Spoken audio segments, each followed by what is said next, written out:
From the beginning, from when it first happened, I mean, we were all in the hospital that night, not knowing any kind of outcome, and 110 days later, we're bringing him home back to his family, and I mean, this is awesome. That's amazing. Just goes to show you what prayer and coming together as a group can do.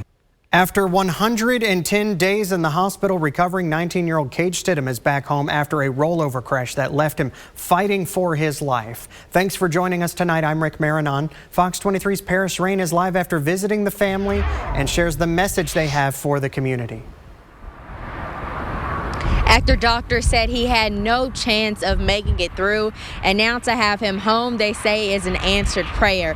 The family gave out these pins today, as March is the initial month of Traumatic Brain Injury Month. Most people know 19-year-old Cage Stidham because he isn't a quitter.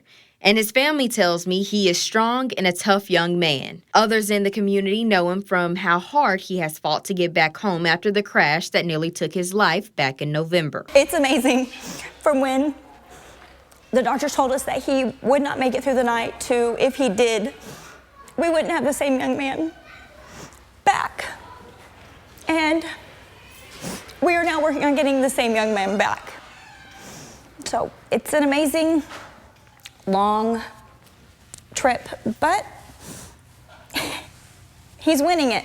He is our miracle. He is our true God-sent miracle. I was able to talk to Cage's mom, Sarah Kazay, who says they have been going by the motto that started with her dad: head up, butt down, big like an eagle. From fighting for his life after suffering a brain injury, a broken shoulder, ribs, and a fractured pelvis, to now staying strong through his journey of recovery.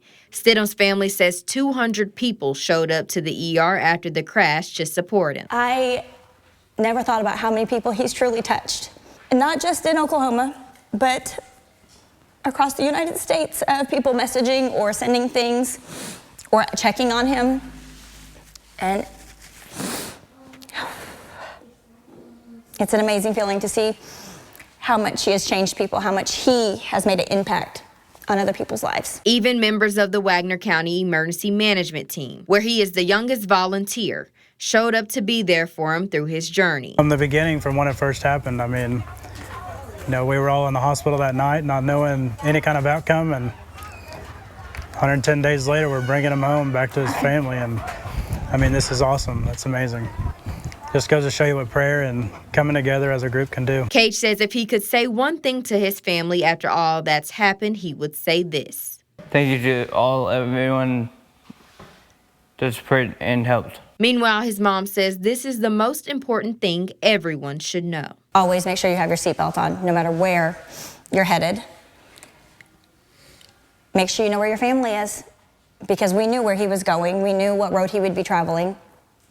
We knew where to get to him. And rely on your army. Your army will show up. And ours truly has shown up. While it has been a journey, it's not quite over yet. Cage will be in therapy for 6 more weeks.